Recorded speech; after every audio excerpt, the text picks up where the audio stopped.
네, 가지고 계신 책의 73페이지 하단에 보시면은 여기 지금 화면에도 나와 있지만 적용이 있는 묵상 잠시 살펴보고 다음과 진행하도록 하겠습니다. 네, 우리가 이 지금 73페이지에 있는 부분이 뭐냐면 인간은 어떻게 만들어졌나요? 하나님의 형상을 따라 지음을 받은 존재로 네, 하나님의 형상급에 우리는 자존감이 있다는 것을 지난 시간에 잠시 언급하고 넘어갔습니다. 신자들은 자존감이 낮을 수 없습니다. 그런데 세상은 정반대죠. 등수라는 것을 만들고 계급이라는 것을 만들어서 한 사람만이 오를 수 있는 그 최고의 자리에 오르지 않으면은 도태된 자다, 패배자다 그런 식으로 우리를 평가하지만 네, 하나님은 우리 모두를 하나님의 형상과 모양대로 특별하게 지어주셨다는 거 우리가 기억해야겠습니다. 그래서 하나님께서 특별한 방식, 흙으로 직접 부져 코에 생기를 불어넣어 주시는 방식으로 우리를 창조하셨기 때문에 우리는 참으로 하나님급의 자존감을 가지고 있는 사람이라고 할 수 있습니다. 그러므로 우리 인간은 어떠한 만물보다 가치 있고 소중한 존재입니다. 그런데 자존감이 높은 것과 교만한 것은 서로 다른 개념입니다. 자존감은 하나님 앞에서 나의 소중함을 겸비하여 발견하는 것이고 여기에 대한 자연스러운 반응이 뭘까요? 낮아짐입니다. 왜요? 하나님만이 높으신 분이심을 알기 때문이죠. 그런데 교만함은요, 하나님 위에서 나의 가치를 스스로 뽐내는 것입니다. 그렇습니다. 교만함은 낮아짐이 아니라 스스로 높아짐입니다. 이거에 대해서 제가 조금 성경적으로 조금 설명을 드릴게요. 왜 그러냐면은 이거 정말 우리 중요해요. 왜? 여러분이 부서에서 섬기시는 학생들도 있을 것이고 자녀들도 있을 것이고 부부의 관계도 있을 것이고 부모의 관계도 있을 거예요. 근데 이 모든 영역에서 오늘날 참으로 이 우리들 안에 이 사람들 안에 자존감이라는 것 자체가 너무너무 떨어져 있습니다.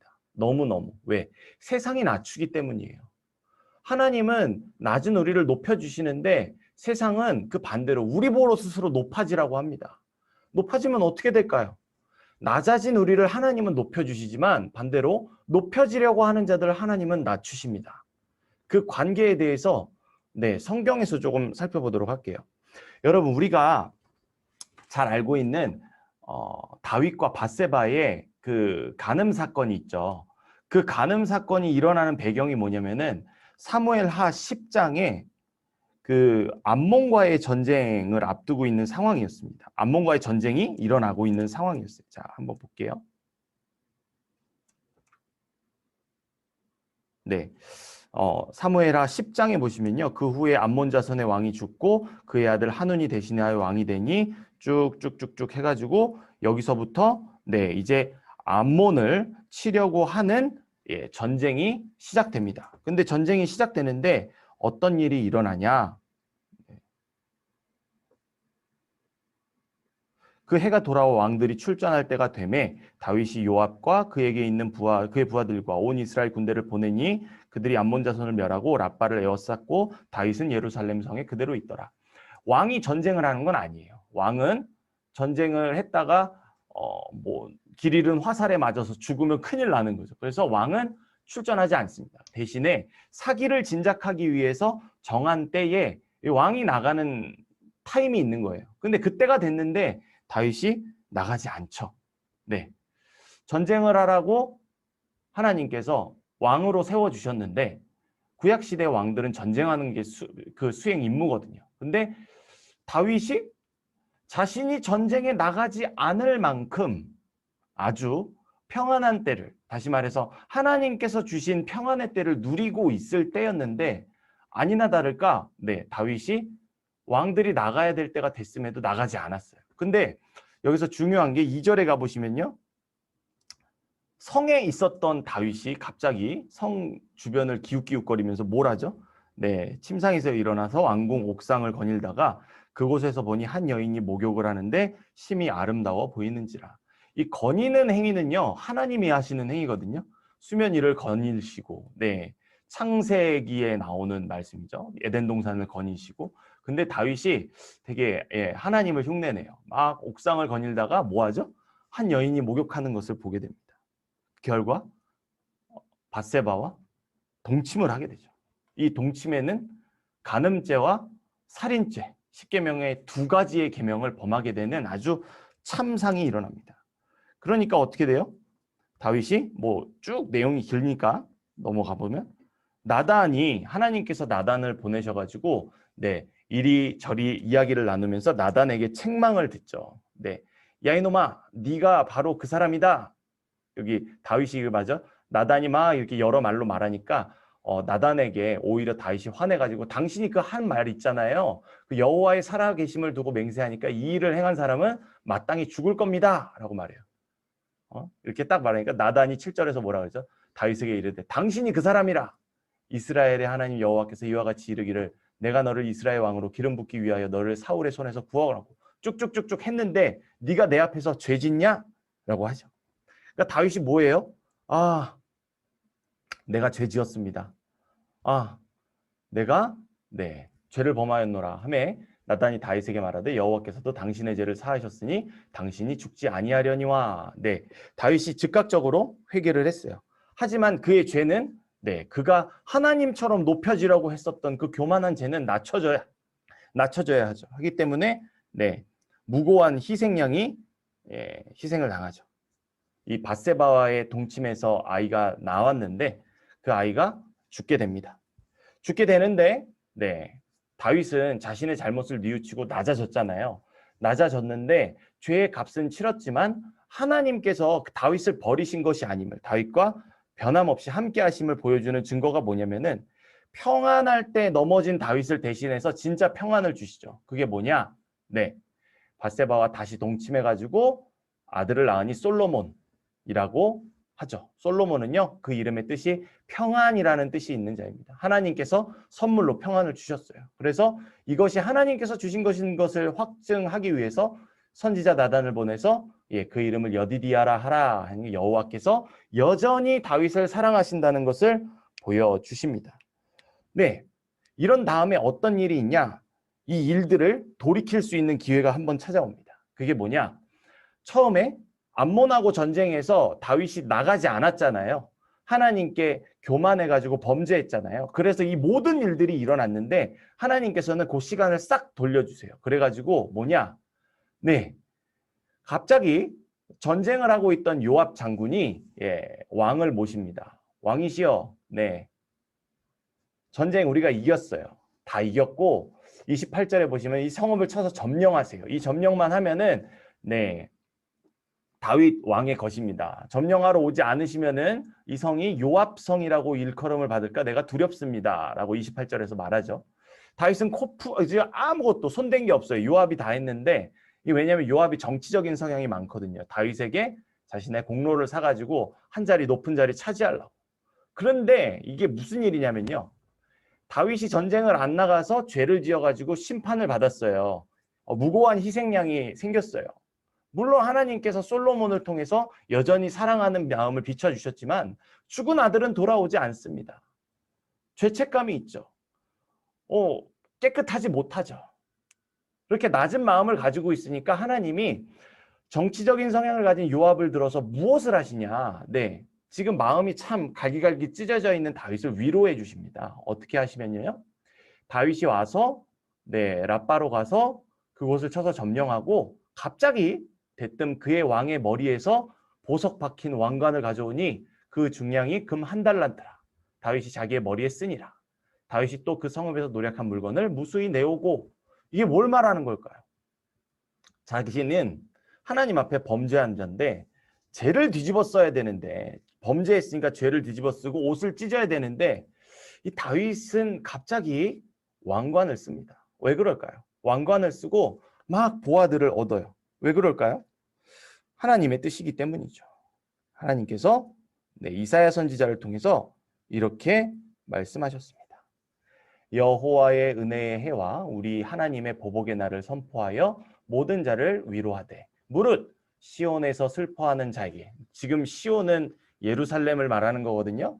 예루살렘 왕 다윗이 뭐 하고 있었죠? 슬퍼하고 있었죠. 네, 통회하는 마음으로 하나님 앞에 겸손한 마음을 가지고 있었죠. 그러니까 뭐 해주세요? 화관을 씌워 주십니다. 뭘 대신해서? 죄를 대신해서. 기쁨의 기름으로 그의 슬픔을 대신하며 찬송의 옷으로 그의 근심을 대신하고 그들이 의의 나무 곧 여호와께서 심으신 영광을 나타낼 자라 일컬음을 받게 하려 하심이라. 이 일을 위해서 왕관을 씌워주신 행위는 그 무엇보다도 확실한 여호와 하나님의 은총 입은 자라는 것을 보여주는 증거가 되겠죠. 이렇게 하나님은 낮은 자를 높이시는 하나님이십니다. 근데 그의 반대로 교만을 행했던 자들이 있었죠. 여러분 교만하면은 떠오르는 게 뭐 있으세요? 여러 교만한 사람들이 있었지만 상징적인 사건 하나를 떠올리자면은 바벨탑 사건을 말할 수 있죠. 스스로 높이는 것의 최고봉이라고 할 수 있는 바벨탑 사건. 하나님이 계신 곳까지 자신들을 높여서 하나님과 대적해보자 했던 그 사건. 홍수로 심판하시니까 역청과 벽돌을 구워서 견고하게 해서 그 홍수를 면하고자 했던 그 집단. 그 집단의 후예가 바벨론입니다. 바벨론. 바벨론의 남유다를 멸망시킨 왕이 누구였죠? 느부갓네살 왕이었어요. 느부갓네살 왕은 남유다의 교만을 낮추기 위한 하나님의 심판의 도구였어요.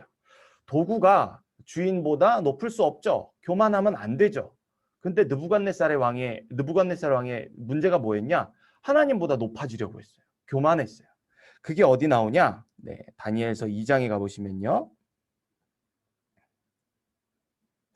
우리 청년부 수련의 주제가 다니엘인데 이거 많이 풀면 안 되는데 조금만 풀게요.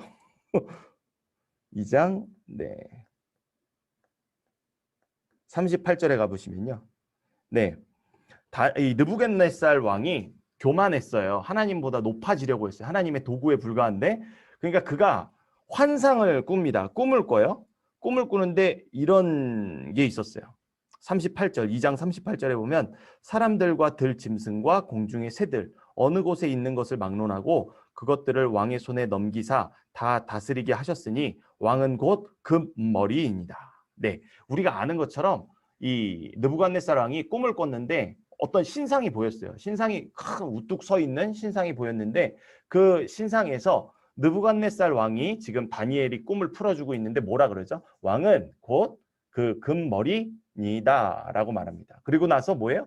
왕을 뒤이어 왕보다 못한 다른 나라가 일어날 것이요 셋째로 또 녹 같은 나라가 일어나서 온 세계를 다스릴 것이며 넷째는 강아지가 쇠 같으리니 쇠는 모든 물건을 부서뜨리고 쭉쭉쭉쭉 나오죠. 발가락과 발가락 사이 얼마는 토기장의 진흙. 그리고 쭉 나오는데 갑자기 이렇게 하고 그런데 이렇게 모든 나라를 쳐서 멸망시키고 영원히 설 것이라 하나님께서 이렇게 하신대요. 45절에 손대지 아니한 돌이 산에서 나와서 쇠와 녹과 진흙과 은과 금을 부서뜨린 것을 왕께서 보신 것은 크신 하나님이 장래의 일을 왕께 알리신 것이라. 이 꿈은 참되고 이 해석은 확실하니이다. 뭐냐? 세상의 권세들이 금신상의 형태로 느부갓네살 왕의 꿈에 나타났어요. 느부갓네살은 그저 머리에 불과합니다. 근데 그 세상의 권세가 영원한 것이 아니라 그 세상의 권세를 무너뜨릴 어디서 날아온 돌이 그것을 다 무너뜨릴 것이라는 거예요. 그것이 신약 성경에 가면은 이제 건축자들이 버린 모퉁이 돌이라는 것이 되는 것입니다. 누굴 말하죠? 예수님을 가리키는 거예요. 예수님께서 도래하게 하실 하나님의 나라를 말하는 거예요. 느부갓네살 왕은 자신의 나라가 아니라 하나님의 나라가 견고하게 세워져 있다는 것을 봤어요. 그렇죠? 봤으면 어떻게 해야 될까요? 순종해야죠. 겸손해야죠. 자신이 높여지려는 것을 막았어야죠. 근데 이렇게 합니다. 느부갓네살 왕이 금으로 신상을 만들었으니 잘 보세요. 뭘로 만들었다고요? 금으로. 신상 머리요? 아니요. 신상이요. 자신은 머리밖에 아니었는데 온 신상 전체를 뭘로 만들었다고요? 금으로 만들었대요. 이게 바로 바벨론이야. 바벨론이 영원한 거야 라고 하죠. 높이는 60규빗이요 너비는 6규빗이라. 그것을 바벨론 지방의 두라 평지에 두었더라. 여기가 바로 바벨탑이 쌓여 있었던 곳이었습니다. 그곳에 바벨탑의 형상을 한 자신의 형상을 만들어 가지고 사람들을 우상 숭배시키겠다는 거죠. 이렇게 세워놓고 뭐 하냐? 경배해라! 라고 하죠. 너희들은 왜 그러냐? 왜 경배하라고 시켰냐면요. 바벨탑 사건이 일어났을 때 온 나라의 온 사람들의 언어가 어떻게 됐죠? 뿔뿔이 흩어졌죠. 하나였던 언어가 다 뿔뿔이 흩어졌죠. 그러니까 통합이 안 되잖아요. 제가 여러분에게 저를 경배하시오 하면은 말이 통하니까 경배할 이게 경배하라는 말로 들리잖아요. 근데 만약에 프랑스 사람한테 제가 경배하시오 하면은 할까요? 모르잖아요. 그러니까 신호를 합니다. 악기를 칠 테니까 이 신호가 나타나면은 너희는 나에게 이 금신상을 향해서 경배하라라고 하죠. 이때 경배 안 한 사람들이 있었죠. 다니엘의 세 친구들. 그들이 풀무불로 들어가잖아요. 풀무불로 들어가서 이 뭐 다 타서 없어져야 되는데 그게 보통 이 화덕에 상당히 뜨거운 7,000도에 가까운 불이라고 하더라고요. 그 고대 바벨론이 도자기로 굉장히 유명한 나라입니다. 그러니까 여전히 그런 역사적 사료들이 발견되고 있는데 거기 집어넣었으니까 당연히 타 죽어야죠. 근데 안 타 죽죠? 네, 알지 못하는 되게 막 사람의 모양을 한 신의 아들 같은 사람이 그들을 지켜보호하고 3명이 들어갔는데 4명이 있었어요. 그래서 나와요. 나오고 난 다음에 이 느부갓네살이 깨닫죠. 아, 내가 실수했다. 딱 그러고 나서 뭐라고 하냐? 3장 28절에 가보시면요. 느부갓네살이 말하여 이르되 사드락과 메삭과 아벳느고의 하나님을 찬송할지로다. 그가 그의 천사를 보내사 자기를 의뢰하고 그들의 몸을 바쳐 왕의 명령을 거역하고 다 그 하나님 밖에는 다른 신을 섬기지 아니하며 그에게 절하지 아니한 종들을 구원하셨도다. 예. 다니엘의 세 친구들을 지금 칭찬하고 있는 거죠. 근데 여기 느부갓네살의 표현을 잘 보세요. 느부갓네살이 말하여 이르되 사드락과 메삭과 아벳느고의 하나님. 이 누구의 하나님이라는 거예요? 느부갓네살의 하나님은 아니라는 거예요. 너네들의 하나님, 너네들의 신 대단하다라고 말하고 있는 거예요. 그러니까 하나님이 뭐 하시냐? 다시 한번 환상을 보여주십니다. 뭐 때문에 그럴까요? 낮추시기 위해서. 그게 바로 다니엘서 4장의 말씀입니다. 요거는 제가 안 풀겠습니다. 왜? 이게 저기 수련의 주제거든요. 청년부. 예, 관심 있으신 분은 나중에 확인하시면 되겠습니다. 근데 이 골자는 뭐냐면은 하늘 높이 서 있는 끝을 모르게 세워져 있는 되게 교만한 나무가 하나가 세워져 있어요. 그리고 그 나무에는 들짐승들과 그 나무에서 나는 것들을 먹는 그 안에서 의지해서 살아가는 생명들이 있어요. 근데 하나님께서 천사를 보내가지고 밑둥만 남겨놓고 싹 잘라버리죠. 너가 겸손해질 때까지. 그래서 그런 일들을 하고요. 그 환상을 깨닫게 된 다음에 느부갓네살이 이런 고백을 합니다. 어떤 고백이냐? 다니엘서 4장 37절에 가보시면요. 그러므로 지금 나 느부갓네살은 뭐라고 합니까? 하늘의 왕을 찬양하며 칭송하며 경배하니 그의 일이 다 진실하고 그의 행하심이 의로우심으로 교만하게 행하는 자를 그가 능히 낮추심이라. 느부갓네살의 하나님이 누구예요? 이스라엘의 하나님이라는 것을 인정하게 됩니다. 네. 그러고 난 다음에 다음 장에 누가 나오죠? 벨사살이 나오죠. 벨사살은 뭐예요? 이스라엘에서 탈취해온 하나님의 성물들을 가지고 능욕하죠. 네. 그러자 손이 나와가지고, 여기 뭐 술 마실 때 탈취해온 은금 그래 가지고 와서 이렇게 하죠. 그랬더니, 손이 나와가지고, 야, 너가 지금 뭐 이 바벨론의 왕이냐? 근데 내가 재보니까 너는 무게가 부족해. 하면서 메대 뭐 그거 나오죠. 그렇게 한 다음에 벨사살이 이렇게 말합니다. 왕이여 지극히 높으신 하나님이 왕에 붙인 느부갓네살에게 나라와 큰 권세와 영광과 위엄을 주셨고, 다니엘이 말하고 있는 거거든요.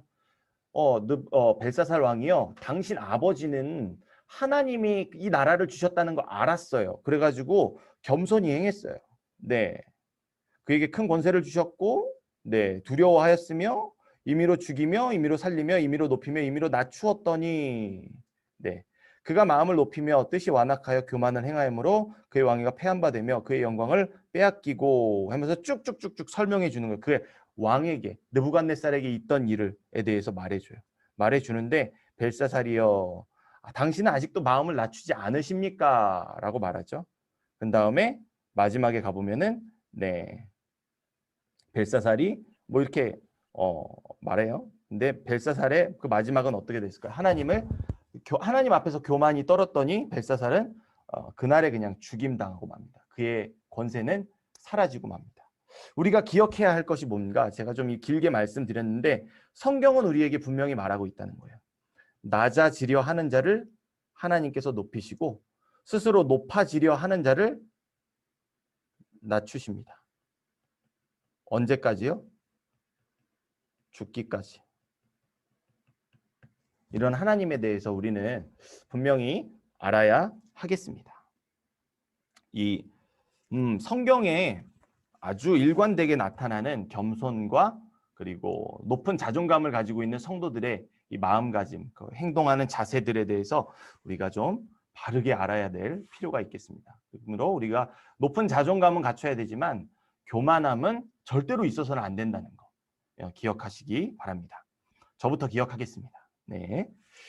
그렇다면은 다음 장 넘어가 볼게요. 74장. 인간에게만 있는 것이 무엇인가요?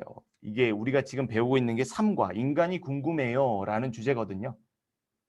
인간에게 있는 것이 무엇인가 좀 살펴보겠습니다. 아이고. 자, 요새 유행하는 학문 중에 하나가 인공지능, 우리가 AI라고 하잖아요. Artificial Intelligence 해가지고 여기 AI, 약자로 AI라고 합니다. 인공지능인데 이 인공지능, 최첨단 과학기술의 발전으로 인해서 인간보다 더 지적으로 훨씬 뛰어난 로봇들이 끊임없이 탄생하고 있어요. 그냥 수동적으로 사고하는 것이 아니라 여러분 알파고 아시죠? 알파고, 그게 뭐냐면은 스스로 능동적으로 생각하고 판단하여 행동하는 로봇들이 먼 미래의 개념이 아니라 이미 실현되고 있는 개념입니다. 그래서 딥러닝이라고 해가지고 여러 패턴들을 조사하고 가장 최적의 결정과 판단과 행동을 이루는 기술이 이 인공지능 기술입니다. 그렇다고도 하더라고요.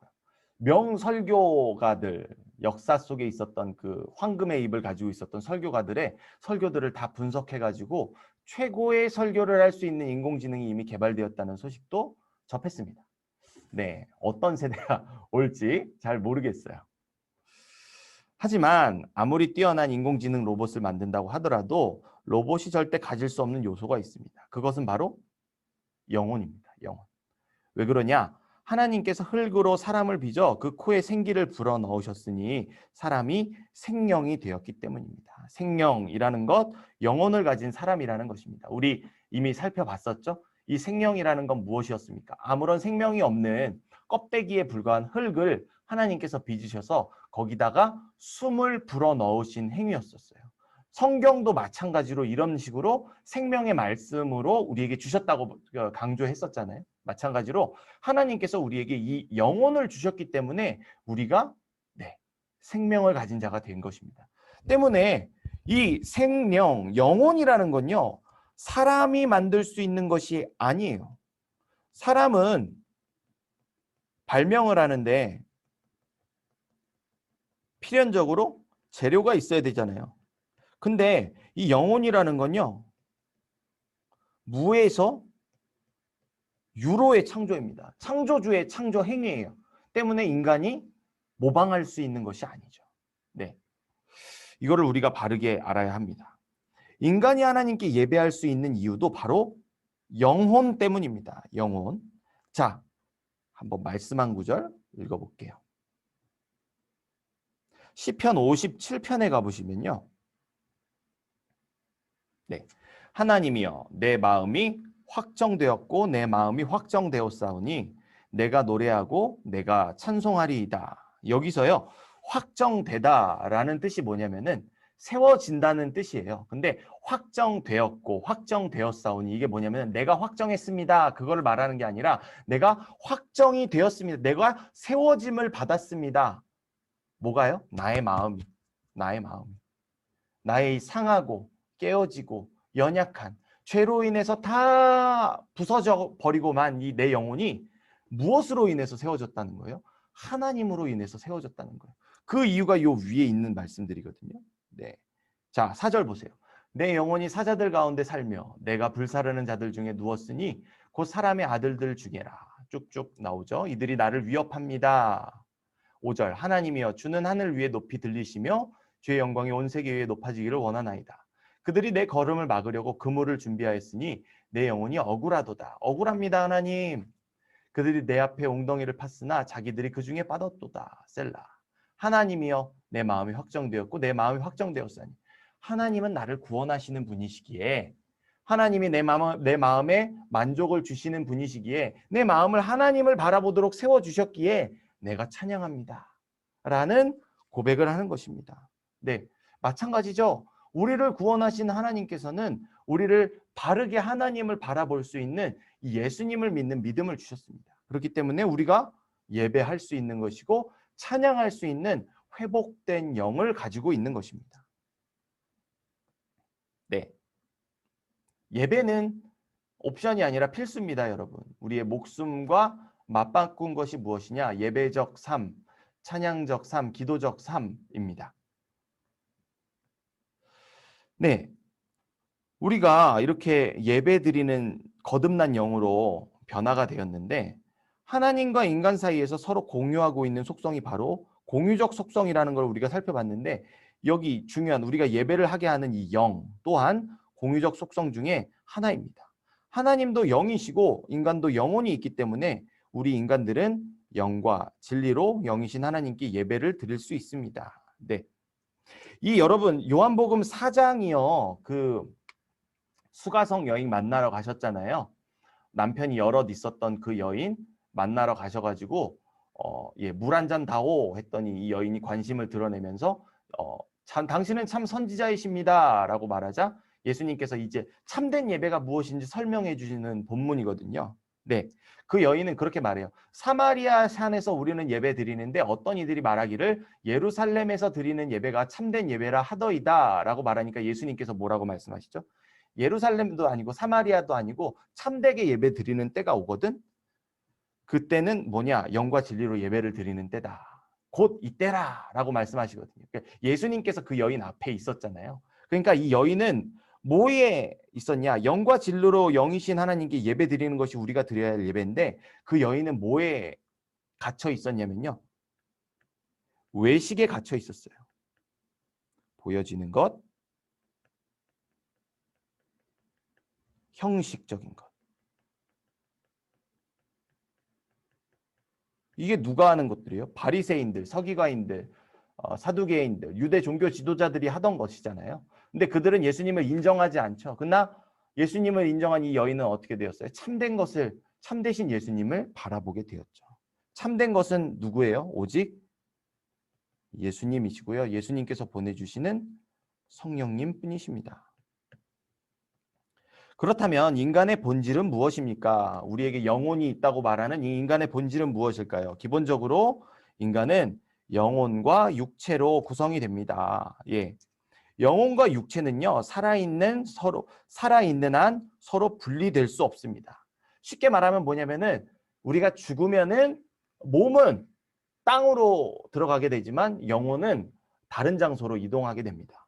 네. 그걸 우리가 알 수 있는 게 어디냐? 네. 예수님께서 십자가에서 돌아가실 때 성경은 다음과 같이 말하죠.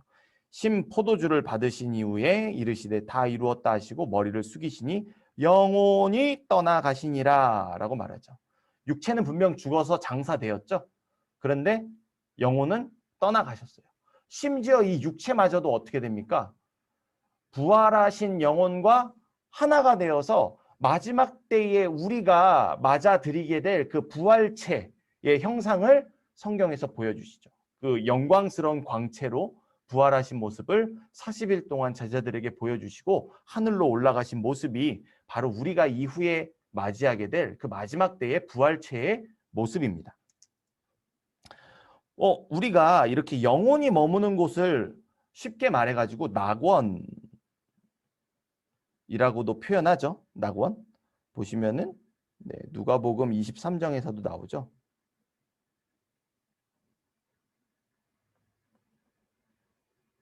누가복음 23장에 이 강도들, 예수님 옆에 있었던 강도들 중에서 네, 달린 행악자 중 하나는 비방하여 이르되 내가 그리스도가 아니냐 너가 우리를 구원하라 하되. 왜? 그리스도가 메시아라고 하는 구원자를 나타내는 말이거든요. 당신 구원자라며 우리 구원해봐 라고 말하죠. 그러니까 하나는 그 사람을 꾸짖어 이르되 내가 동일한 정죄를 받고서도 하나님을 두려워하지 아니하느냐. 우리는 이 일에 쭉쭉쭉쭉 이러 말하죠. 그런데 예수께서 당신의 나라에 임하실 때 나를 기억하소서. 예수님을 믿었죠.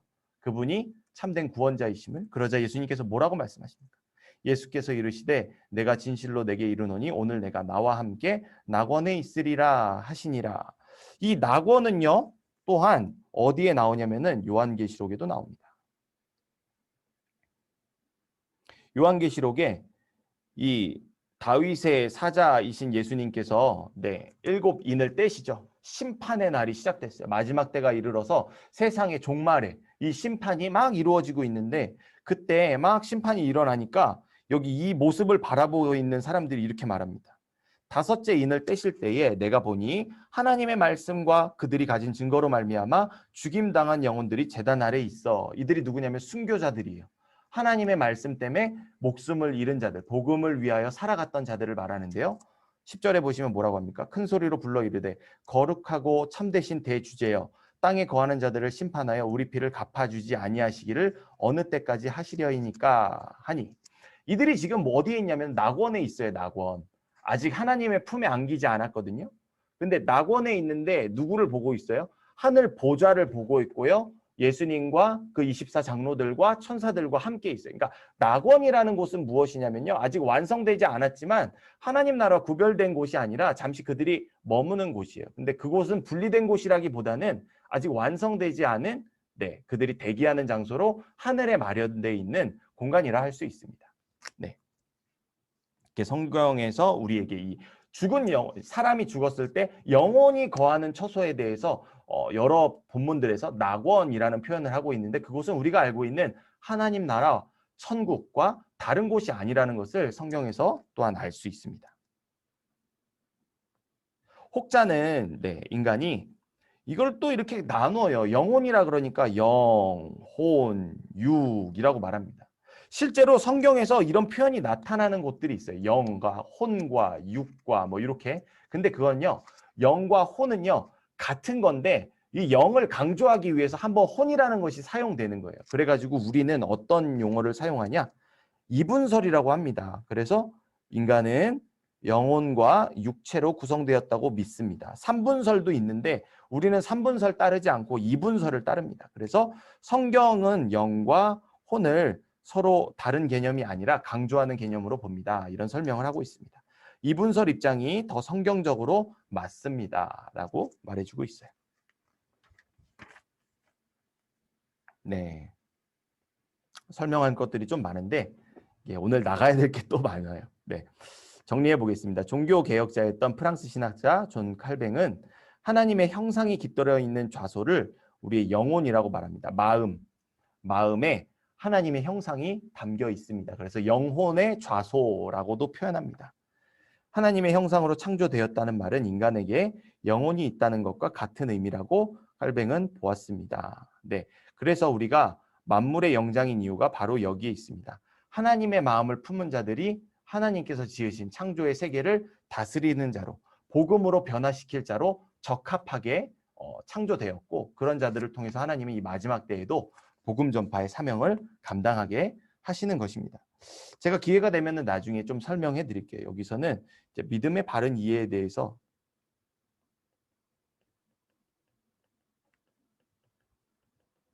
이 마음이라는 측면에서 좀 풀어야 될 부분들이 있는데 나중에 기회가 되면은 한 뭐 10주차나 9주차 시간이 될 때 제가 좀 더 다른 자료들을 해가지고 좀 더 믿음이 우리에게 어떤 의미인지 설명드리는 시간 좀 가져보도록 할게요. 네, 깨달음이 있는 구절. 요한 3서 1장 2절 말씀은요. 영혼의 잘됨이 얼마나 중요한지를 역설하는 본문입니다. 사랑하는 자여 내 영혼이 잘된 같이 내가 범사에 잘되고 강건하기를 내가 간구하노라. 네, 우리의 영혼이요. 잘 먹고 잘 사는 거 넘어가지고 여러분 거듭난 자로 하나님의 백성으로 더 이상 죄인이 아니라 하나님의 백성으로 거듭난 자들은요. 영혼이 잘되기 위해서 노력해야 된다는 거 여러분 반드시 기억해 주시기 바랍니다. 네. 나머지 부분 한번 읽어보시면 되겠고요. 그러면은 다음 장 넘어가 보겠습니다. 인간의 영혼은 어디에서 왔나요? 네. 영혼이 어디에서 왔는지 한번 살펴보겠습니다. 인간의 영혼이 그렇게 중요하다면 영혼은 어디로부터 왔을까요? 세 가지 입장이 있습니다. 네. 영혼의 기원에 대한 세 가지 입장인데요. 영혼 선제설이라는 게 있습니다. 영혼 선제설의 핵심은요. 인간의 영혼이 이미 어딘가에 오래전부터 존재해 왔다는 것입니다.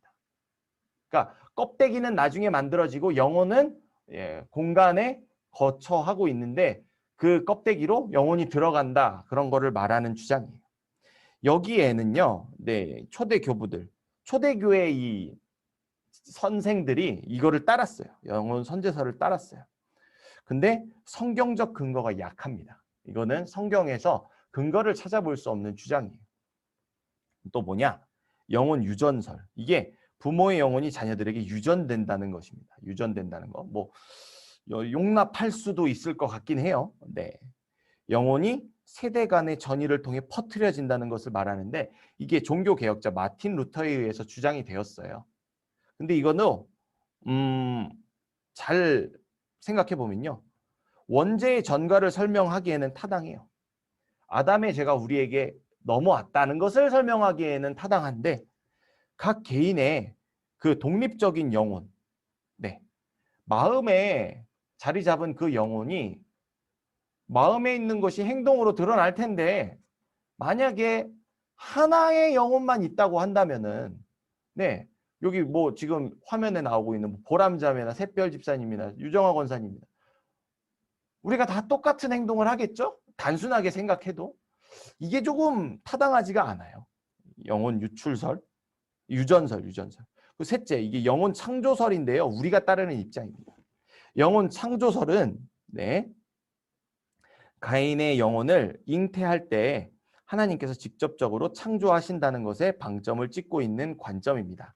다시 말해서 사랑으로 맺어진 그래서 탄생하는 그 생명에 하나님께서 섭리하시고 하나님께서 태의 문을 열어주셔야 되는 거예요. 우리가 한나의 경우도 잘 보지 않습니까? 하나님 앞에 간구하여서 통회하는 마음으로 기도했을 때 하나님의 마음과 하나가 된 그 기도가 응답이 되고 하나님께서 그 태의 문을 여시고 생명을 주시잖아요.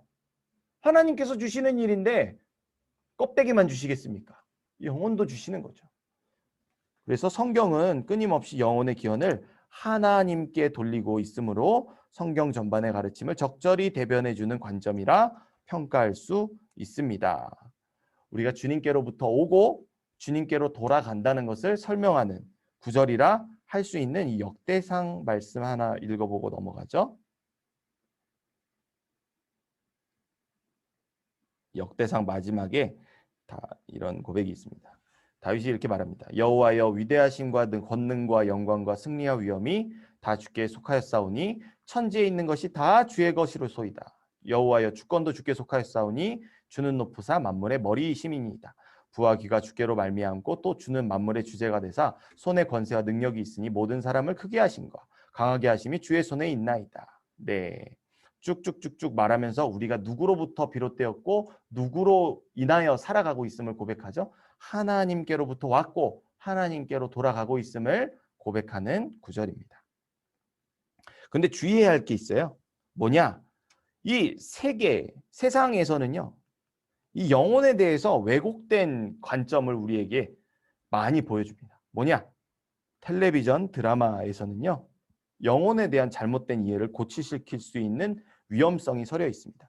전생의 개념 혹은 윤회의 개념은요. 성경적인 영혼의 이해와는 다른 이해를 조장합니다. 전생과 현생 그리고 내세간에 서로 다른 존재로 살아간다는 개념이나 한 영혼이 이 생에서 저 생을 돌아다닌다는 개념이 성경에서 말하고 있는 영혼에 대한 개념과 배치가 됩니다. 요거는 우리가 반드시 기억해야 돼요. 그래서 세상의 매체에서 강조하는 것을 가지고 성경을 평가하려고 하는 그런 어리석음을 범하면 안 됩니다. 왜냐? 이런 수많은 것들을 말하지만 성경은 단 하나의 방향을 말하고 있거든요. 네. 성경은 죽음 이후에 우리의 영혼이 정해진 곳으로 간다고 말합니다. 어디요? 천국과 지옥만이 있다고 말해요. 히브리서 9장에 이 말씀이 나와 있는데요. 히브리서 9장에 가보시면은 네, 한 번 죽는 것은 사람에게 정해진 것이요 그 후에는 심판이 있으리니 이와 같이 그리스도도 많은 사람의 죄를 담당하시려고 단번에 들이신 바 되셨고 구원에 이르게 하기 위하여 죄와 상관없이 자기를 바라는 자들에게 두 번째 나타나시리라. 우리의 영혼이 가는 곳은 딱 두 가지밖에 없어요. 네, 예수님을 믿는 자들은 네, 구원에 이르게 되고요. 그렇지 않은 자들은 사망의 심판이 있는 네, 심판을 향해서 나아가게 된다는 것. 우리의 영혼의 목적지는 단 두 곳만 있다는 것 기억하시기 바랍니다. 깨달음이 있는 성경 구절 한번 읽어보시고요. 적용이 있는 묵상. 우리의 영혼은 현재 이 땅에 살아가는 이 현재 동안 우리는 순례자의 길을 걸어가는 상태입니다. 순례자. 정처 없이 지나쳐가는 그 과정 속에 있는 목적을 향해서 지나쳐가는 과정 속에 있는 것이 우리의 세상에서의 삶이라는 거예요. 하나님으로부터 영혼이 창조되었고 이 세상 속에서 은혜 가운데 살아가다가 마지막에는 다시 창조주 하나님께로 돌아가는 것이 우리 영혼이 걸어가야 할 순례의 길입니다. 근데 우리의 영혼이 걸어가는 그 길이 이 과정 안에서 너무나도 오염되어 있고 더럽혀져 있고 죄로 가득해요. 하나님의 뜻은 무엇일까요? 우리의 목적지로 가는 그 길, 우리의 발걸음마저도 하나님의 그 거룩함이, 영광스러움이 풍성하게 선포되기를 원하시는 거죠. 그래서 이 땅의 복음 전파의 사명이라는 것은 바로 그 날을 소망하며 그 날을 이미 얻은 자들이 오늘을 살아갈 때도 바로 그런 관점을 가지고 이 땅을 하나님의 나라로 변화시키며 살아가라 라고 말하는 것입니다. 하지만 우리가 기억해야 할 것은 어디입니까? 우리의 영혼의 본향은 어디라는 거예요? 하늘에 있다는 것이죠. 그래서 여러분 빌립보서 3장 20절 우리가 너무 잘 아는 말씀에 가보시면요. 이렇게 말하죠. 네. 그러나 우리의 시민권은 우리의 시민권은 대한민국이 아니라 어디요? 하늘에 있는지라. 거기로부터 구원하는 자 곧 우리 주 예수 그리스도를 기다리노니 쭉쭉쭉쭉 나오고 있죠. 우리의 시민권은 여러분 하늘에 있습니다. 기억하시기 바랍니다. 네, 신자들의 본향은 장차 완성될 하나님 나라, 즉 새 하늘과 새 땅입니다. 새 하늘과 새 땅이요. 요한계시록 가보시면요. 마치 이런 정육각면체로 돼 있어요. 이게 뭐 10규빗, 10규빗, 10규빗 막 너비와 뭐 이렇게 나오거든요. 이거랑 똑같은 형상을 갖추고 있는 게 구약 시대의 법궤예요. 법궤의 상징이 뭡니까? 하나님의 임재죠. 그래서 새 하늘과 새 땅에 내려오는 새 예루살렘에 성벽이 없어요. 왜 그러냐면 하나님과 예수님이 그 성이 되심이라 라고 말씀해 주시거든요. 참된 성전이 누구셨어요? 예수님이시죠. 예수님은 하늘 보좌에 올라가셨어요. 근데 이 땅에는요. 그 예수님의 성전의 모습을 닮은 지점들이 있어요. 그게 바로 교회입니다. 교회. 머리 되시는 예수님의 몸, 교회들인데 마지막 때에는 다시금 우리가 참된 성전 되신 예수님과 하나를 이루게 되는 것이죠. 네. 그래서 그 성벽이 없는 것은 예수님과 하나님이 친히 우리의 성전이 되어 주시기 때문이라고. 마지막에는 우리가 아름다운 연합을 이루고 에덴 동산에서와 같이 하나님과의 참된 평안을 누리게 되는 그때를 사모하게 하시는 말씀이 바로 요한계시록의 말씀입니다. 자, 또 하나 넘어가 보죠. 그럼 죄는 무엇일까요? 죄. 설교 강단에서 자신 있게 선포하기 힘든 주제가 바로 죄입니다. 듣기 좋은 설교, 부담 없는 설교를 듣기 원하지 비참한 죄의 상태에 대한 설교를 듣기 싫어하기 때문입니다. 하지만 죄의 본질과 결과에 대한 설교는 강단에서 힘차게 외쳐야 할 귀중한 성경의 진리입니다. 죄에 대한 정확한 이해가 있어야지 우리를 은혜의 자리로 이끌고 가기 때문입니다. 성경은 이렇게 말하죠. 죄가 더한 곳에 은혜가 더욱 넘쳤나이다 라는 말씀이 그것을 자명하게 증거해 줍니다. 이게 제가 지금 이 말을 하기에 부끄러움이 없을 정도로 제가 수요일에 죄에 대한 설교를 했어요. 때마침 하나님께서 피해가지 말라고 아주 날선 죄에 대한 설교를 했는데 네. 히브리서 10장 26절에서 31절의 말씀이 이 죄에 대한 심판을 다루는 성경에서도 아주 잔혹하기로 유명한 구절인데 이 말씀을 전했네요. 네, 조금 더 풀어드릴게요. 가면서. 그렇다면 죄란 무엇일까요? 죄를 존재로 볼 것이냐, 어떤 존재, 혹은 상태로 볼 것인가에 대해서는 교회 역사 속에서도 치열한 논쟁의 지점이 있었습니다. 만약 존재로 보게 되면은 이 죄인은 죄라는 물질을 실제적으로 소유한 자로 이해할 수 있는데, 만약에 죄를 상태로 볼 경우에는 죄인을 죄의 상태에 현재 거하고 있는 자로 볼 수 있습니다. 여러분은 뭐라고 생각하세요? 성경이 우리에게 보여주는 통찰력에 따르면은 죄는 물질이 아니라 상태입니다. 상태. 성경은 죄를 존재라기보다는 상태로 이해하는 경향이 짙습니다. 제가 수요일에 설교한 히브리서 10장 26절에서 31절을 보면요. 거기서 말하는 죄가 뭐냐면요. 이미 구원의 진리를 아는 자가 멀어지는 것이라고 말합니다. 이미 구원의 복음을 받았는데 그 복음을 가지고 믿음으로 구원에 이뤘음에도 불구하고 그 믿음에서 흔들려서 떨어져 나가는 사람들을 말하는 거예요. 어떤 상황과 이유와 이유 여하에 따라서. 이게 보조 구절이요. 잠언 2장이거든요. 잠언 2장 1절 13절에서 19절에 가보시면요. 이들이 뭐냐? 하나님의 언약을 잊어버린 자들이라고 말해요. 율법으로 거룩한 택함을 받은 백성이 되었는데 그 율법을 스스로 잊어버린 자들, 스스로 멀리한 자들을 가리키는 말입니다. 우리 안에서 얼마든지 일어날 수 있는 일이에요. 믿음을 가졌다고는 하나 그 믿음을 지키기 위해서 노력하고 경건의 훈련을 하고, 네, 그러한 경건의 실천과 훈련을 통해서 이 믿음을 견고하게 하고 깊이를 더하고 너비를 넓혀가는 것이 아니라 그냥 방임해 놓고 나 구원 받았는데 뭐, 나 택함 받았는데 뭐, 이거는요, 네, 잠언에 따르면은 너가 바로 음녀야라고 말합니다. 히브리서에서는 너가 바로 심판받을 자야라고 말하고요. 정리하면 어떻습니까? 네, 여기 요한 1서에서도 말하죠. 죄를 짓는 자마다 불법을 행하나니 죄는 불법이라. 죄는 불법을 행한 상태입니다. 즉 하나님의 법을 어긴 상태가 곧 죄입니다. 이게 뭐예요? 언약을 잃어버린 거. 하나님의 법을 어긴 거. 이게 죄의 상태. 우리로 말하자면 뭐예요? 하나님의 말씀대로 살지 않는 거죠. 성도라 하면서 하나님의 말씀을 따르지 않는 거. 자, 뭐 이렇게 날마다 묵상을 권유하고 자, 우리 이렇게 살기를 바랍니다. 굉장히 유한 표현이지만 예수님은 복음서에서 정말 계속해서 반복해서 말씀하셨잖아요.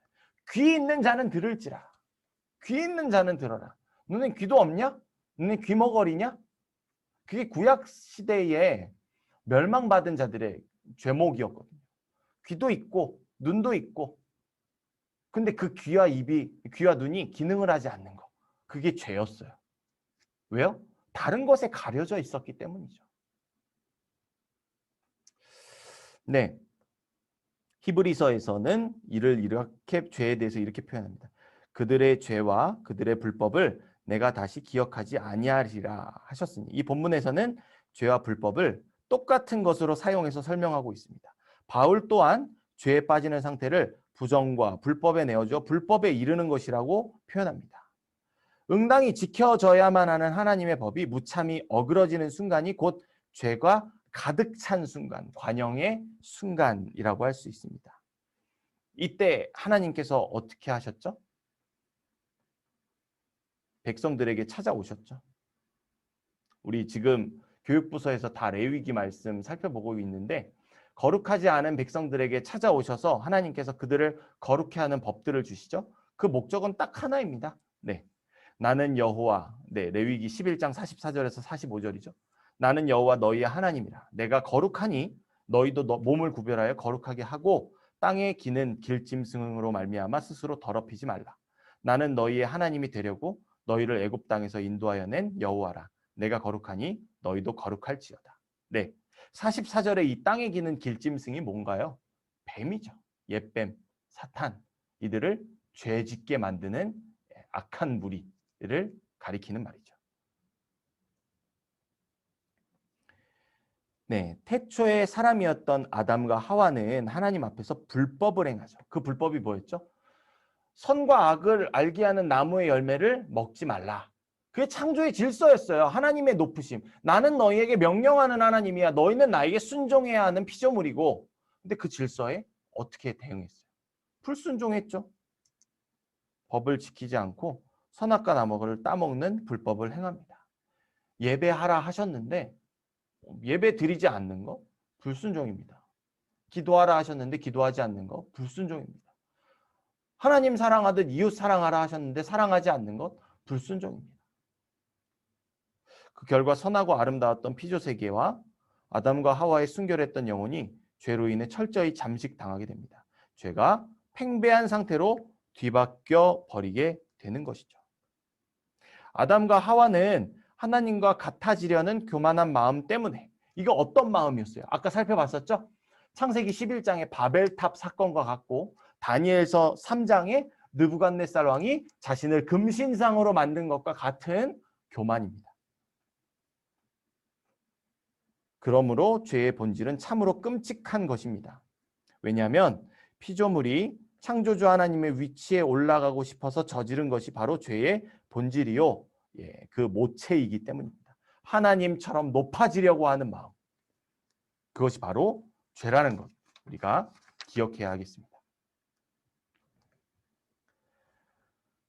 자, 하나님께서 죄와 함께 한다는 것은요, 자신의 거룩한 본성을 스스로 거스르는 자기 모순적인 행위입니다. 자기의 법, 거룩하신 하나님의 법이 훼손되는 것을 아무렇지도 않게 용인하는 줏대 없는 하나님이 되시기 때문에 이런 거룩하지 않은 것을 하나님은 반드시 심판하셔야 합니다. 게다가 하나님께서 죄와 함께 하신다면 의로운 자에게는 축복을 주시고 불의한 자에게는 저주를 베푸시는 하나님의 언약 자체를 스스로 저버리는 행위이기도 합니다.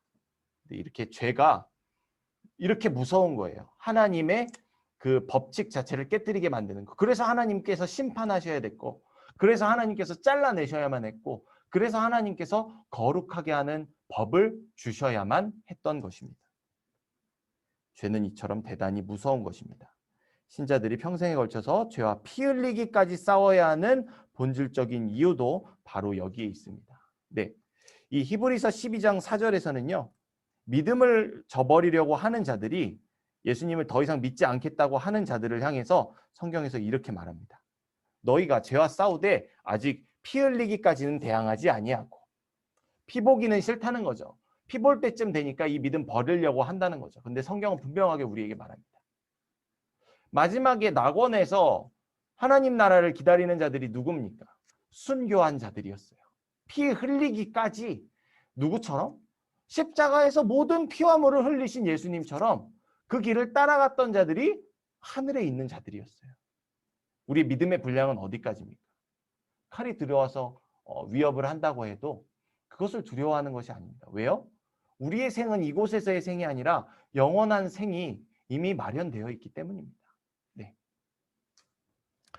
네, 피 흘리기까지 싸우는 믿음의 장성한 분량에 이르시기를, 그런 우리가 되기를 간절히 소원합니다.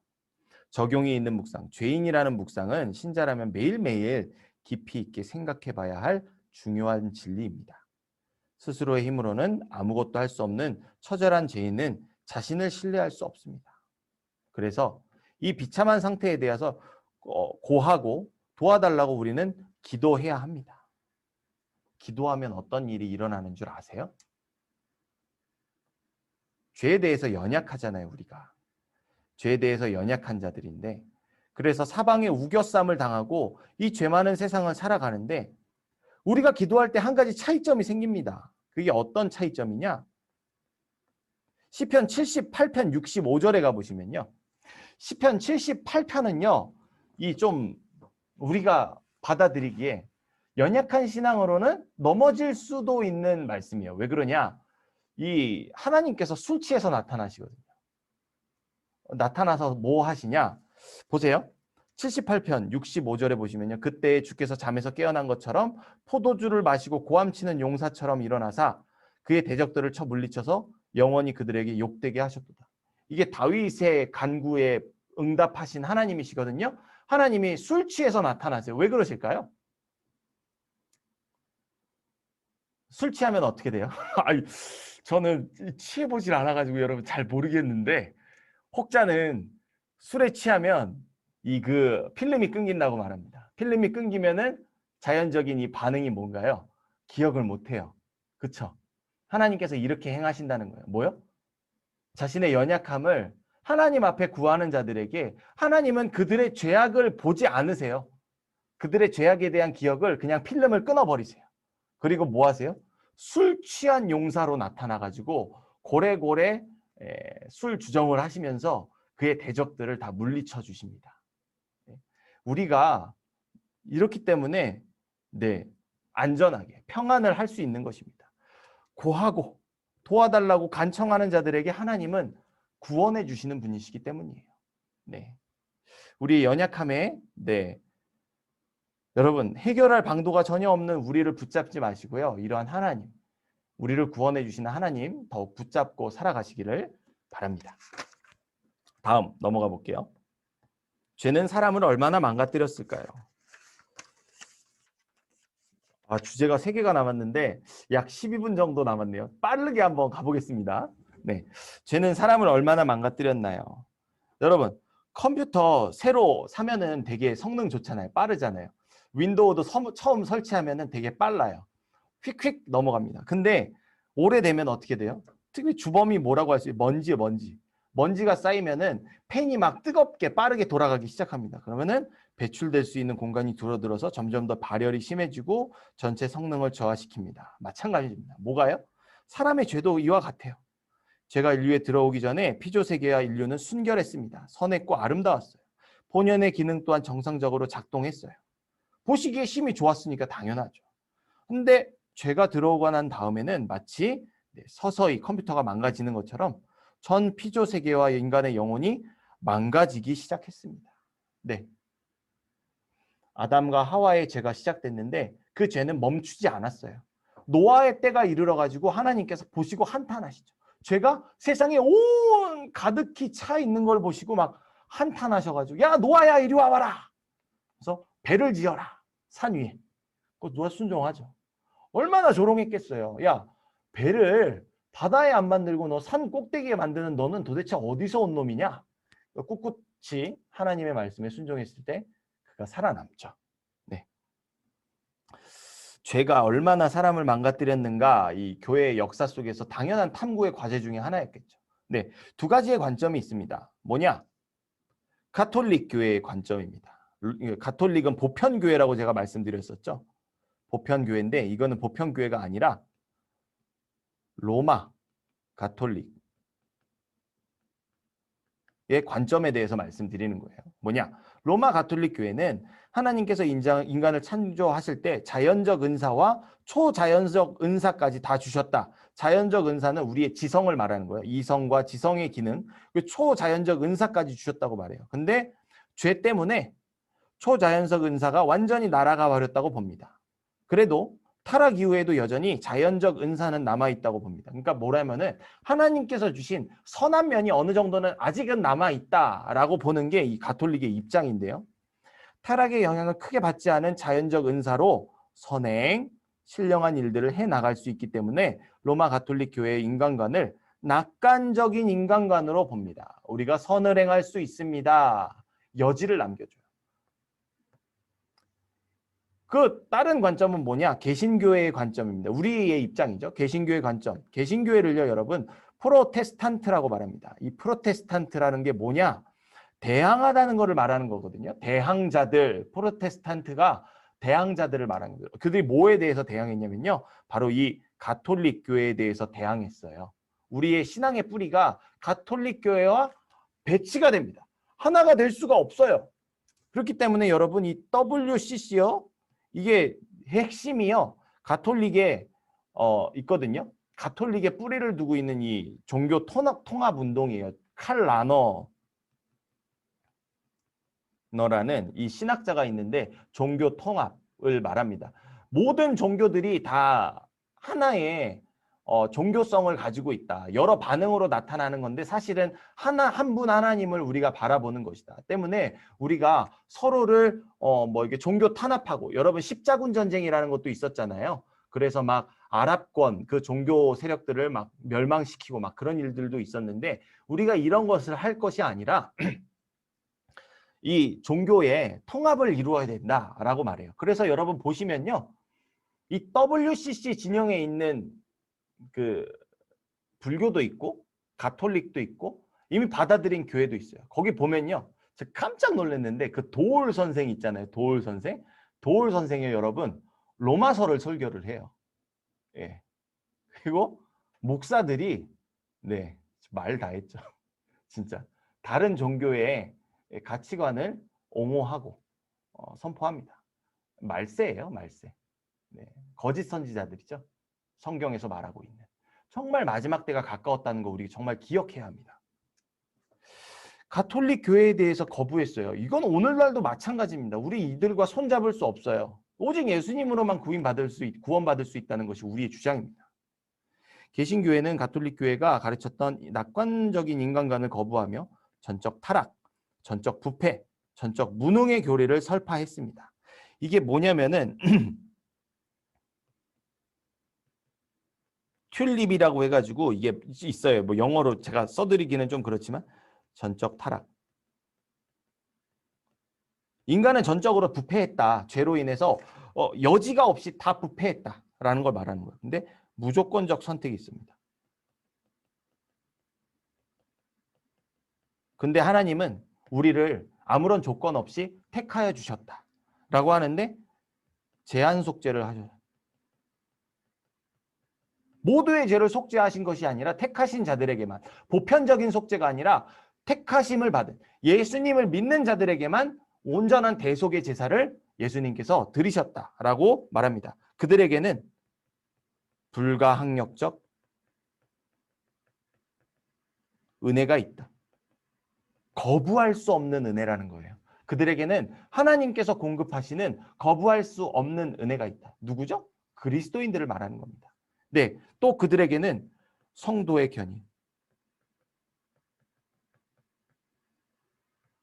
성도의 견인. 이 구원하신 하나님께서 구원을 받으면요. 회심이 일어나고 여기에서 이 성화의 단계가 시작됩니다. 거룩해지는 산티피케이션이라고 해요. 영어로. 그러면 성화의 단계를 통해서 우리가 마지막 하나님 나라에 이르게 되면 어떤 단계에 되냐? 영화의 단계에 이르게 됩니다. 글로리피케이션이라고 하거든요. 그러니까 성화의 단계에서 영화의 단계로 나가는데 이것을 견고하게 흔들림 없이 반드시 인도하시는 게 뭐냐? 성령님께서 우리 안에서 행하시는 성도의 견인이라는 것입니다. 그래서 이거를 튤립이라고 해요. 이 네덜란드의 국화 말하는 게 아니라 기독교, 우리 개신교의 핵심적인 인간의 이 부패에 대한 부분을 그리고 그런 부패한 인간에게 행하신 하나님의 은혜에 대한 것을 말해주는 아주 중요한 교리라고 할 수 있습니다. 이렇게 인간이 무능합니다. 타락으로 인해서 전부 다 왜곡되어 가지고 기능이 다 틀어졌습니다 라고 말해요. 특별히 개신교회는 인간 안에 담지된 하나님의 형상을 두 부분으로 나누었는데 넓은 의미에서 하나님의 형상이요.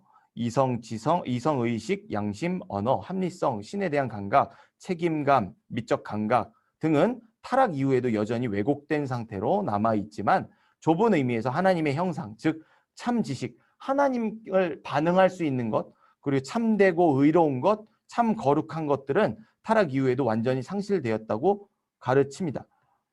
이런 모든 것들, 이거 우리가 스스로 알 수 있는 것이 아니라 오직 예수님을 믿는 믿음으로 성령님의 조명하심을 통해서 우리가 이런 것들을 대해야 한다는 거죠. 여지가 전혀 없다는 거죠. 우리는 그만큼 불가능에 빠져버린 전인적인 죄인이라는 것입니다.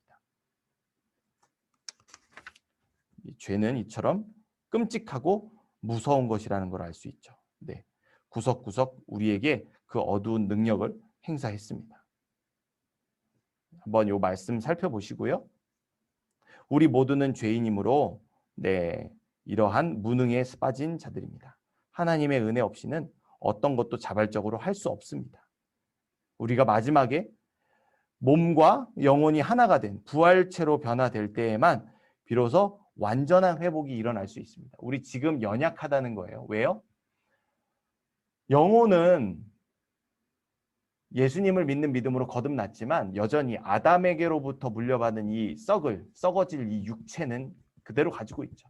우리가 부단히 경건의 훈련을 하지 않으면요, 우리의 영혼은 이 썩어질 육체에 잠식되어 버리고 맙니다. 경고입니다. 그래서 부단히 경건의 훈련을 실천하시기를 바랍니다.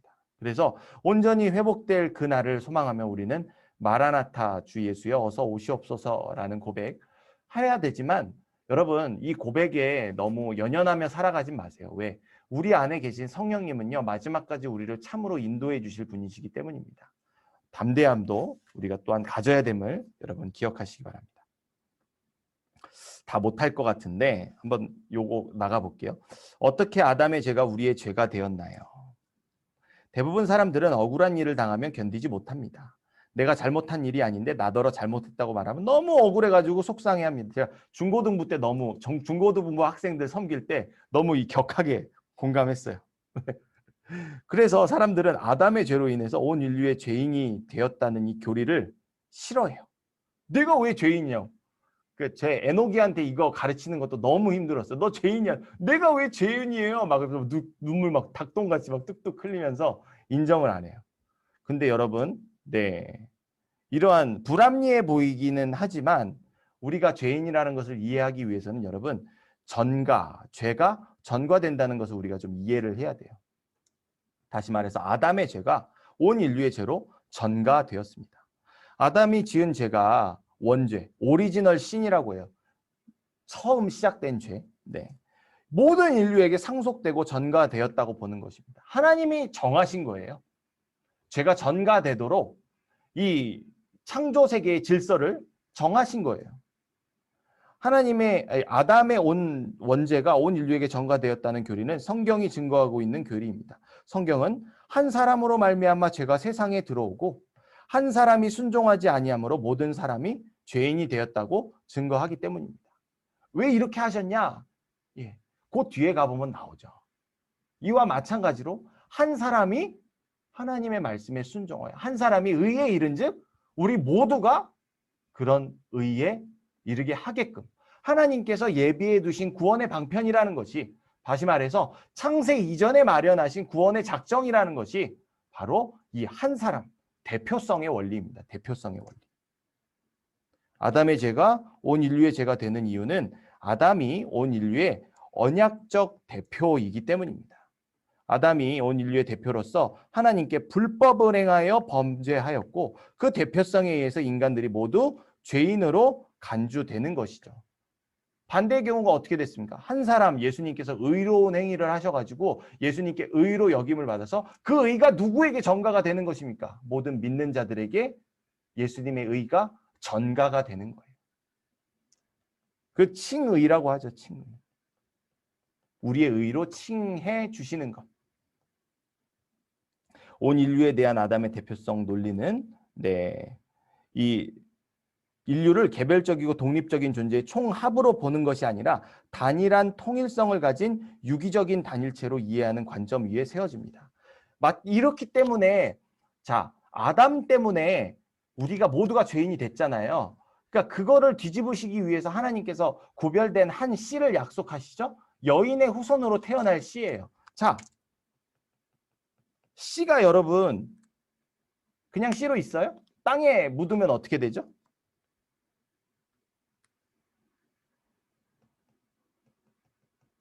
싹이 되죠. 그렇죠? 새별 집사님 그렇죠?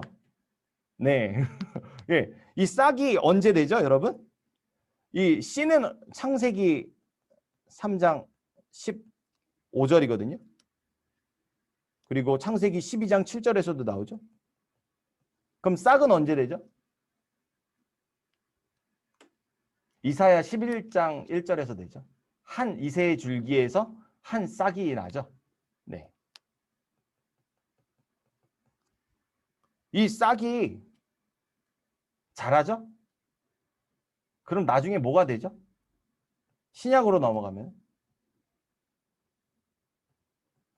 요한복음 15장 5장에서 나는 포도나무요.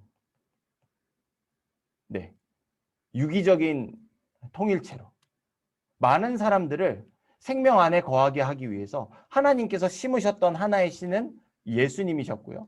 예수님을 믿는 자들에게는 그 예수님의 생명이 온전하게 전가되게 되는 것입니다. 인간이 유기적인 통일성 안에 묶여 있다는 것은 신학적으로 매우 중요한 의미를 갖습니다. 이 안에서 예수 그리스도의 성육신, 그리스도와의 연합, 성만찬의 의미, 교회의 하나님의 원리가 도출되기 때문입니다. 언약적 통일성 가운데에서 연합이라는 개념이 매우 중요합니다. 세례 그리고 성찬, 그것도 죽으시고 부활하신 예수님과 하나됨이에요. 하나됨. 우리는 죽을 수밖에 없지만 믿음으로 그 예수님과 하나로 연합됩니다. 죽을 수밖에 없는 우리들이지만 예수님처럼 부활될 것이라는 소망을 누리게 되는 것이죠. 제가 여기서 정말 설명할 것이 많아요. 여기 보세요. 이 책에 또 이렇게 많이 써놨거든요. 써놨는데 이것도 하면 안 되겠죠? 하면 혼나겠죠? 다음 시간에 이것도 다음 시간에 설명해 드릴게요. 그 대신 요거는 마무리하고 마치겠습니다. 3분인데 조금만 더 할게요. 기독교 신학은 인간 본성의 후패함을 전제하고 시작합니다. 우리가 다 그러니까 철저하게 죄인이라는 거죠. 온 인류에게 미치는 아담의 원죄의 영향력을 인정하기 때문입니다. 거듭남 전의 모든 사람은 본질상 진노의 자녀입니다. 죄가 해결될 수 있는 유일한 방법은 거듭남 후에 믿음으로 칭의 되어 예수님의, 그러니까 우리를 위해서 죽으시고 부활하신 그 예수님의 의로우심을 덧입는 것, 즉 믿음으로 하나님의 자녀가 되는 방법밖에 없습니다. 5장에서 다뤄주신다고 하니 그때 좀 더 살펴보도록 하겠습니다. 이거 말씀 한번 읽어보시고요. 원죄의 전가 교리는 의의 전가라는 은혜의 교리로 우리를 이끕니다. 한 사람의 범죄로 말미암아 사망이 한 사람을 통하여 왕노릇하였은즉 더욱 은혜와 의의 선물을 넘치게 받은 자들은 한 분 예수 그리스도를 통하여 생명 안에서 왕노릇하리라. 그래서 우리가 왕 같은 제사장들인 것입니다. 예수님을 믿는 자들이요. 아담의 원죄의 맥락 가운데서 언약의 대표자라면 예수 그리스도는 의의 맥락에서 우리의 언약의 대표자이십니다. 그래서 성경이 언약의 책, 바로 구약, 신약, 오실 예수 그리스도의 책, 그리고 오신 예수 그리스도와 그가 세운 교회의 책이죠. 한 사람의 범죄함으로 말미암아 온 인류가 죄인이 된 것처럼 한 사람의 의로운 행위로 말미암아 죄인들이 구원을 받게 됩니다. 이 언약적 대표가 누구요? 바로 우리 주 예수 그리스도이십니다. 5분입니다. 5분이라서 하나가 남았는데 약속된 시간이 있기 때문에 이거 하나는 하지 않겠습니다. 다음 시간에 하도록 하고요. 다음 시간은 굉장히 이제 어려워요. 굉장히 어려워요. 왜냐, 예수님에 대해서 다루거든요. 예수님, 그리스도, 기독론과 구원론에 대해서 4장, 5장 다루기 때문에 굉장히 내용도 많고 분량도 많아서 제가 이거를 좀 다 하고 넘어가고 싶었는데 어차피 뭐 시간에 너무 연연하지 않는 모임이기 때문에 크게 의미 없이 오늘 못 나간 부분은 다음 시간에 나누도록 하겠습니다. 오늘 여기까지 하도록 하겠습니다. 그럼 제가 기도하고 마무리해도 될까요? 네, 기도하겠습니다. 잠시만요. 기도하겠습니다. 사랑과 은혜가 많으신 아버지 하나님, 오늘도 우리에게 배움의 기회 허락하심에 감사합니다. 거듭 고백드리지만 이것이 우리의 교만으로 자리 잡지 않을 수 있도록 주님께서 늘 우리의 마음을 보살펴 주시옵시고, 아버지 하나님, 우리가 배우고 깨닫게 된 바로 가족을 섬기고 교회를 섬기고 우리의 이웃을 섬기는 믿음의 열매 맺을 수 있도록 함께하여 주시옵소서. 아버지 하나님, 기도드리기는 우리 함께 공부하는 김현영 권사님 갑자기 열이 올라서 병원에 입원하셨습니다. 주님께서 사랑하시는 딸 건강 가운데 함께 하셔서 회복해 하실 줄 믿습니다. 이를 위해서 함께 기도하는 우리의 간구를 들어주셔서 그 옛날 다윗에게 임하셨던 술 취한 용사이신 하나님께서 우리의 모든 죄를 기억하지 않으시고 우리의 아픔을 회복해 주시며 우리를 존귀로운 주님의 품 안으로 인도하시는 은총으로 함께하여 주시옵소서. 늦은 시간입니다. 쉼에 평안을 허락해 주실 줄 믿사오니 오늘 하루 잘 마무리하고 내일도 주님의 나라와 그의 의와 영광을 위하여 살아가는 우리 모두가 될 수 있도록 인도하여 주시옵소서. 감사드리며 살아계신 우리 구주 예수 그리스도 이름으로 기도합니다. 아멘. 네, 여러분 수고하셨습니다.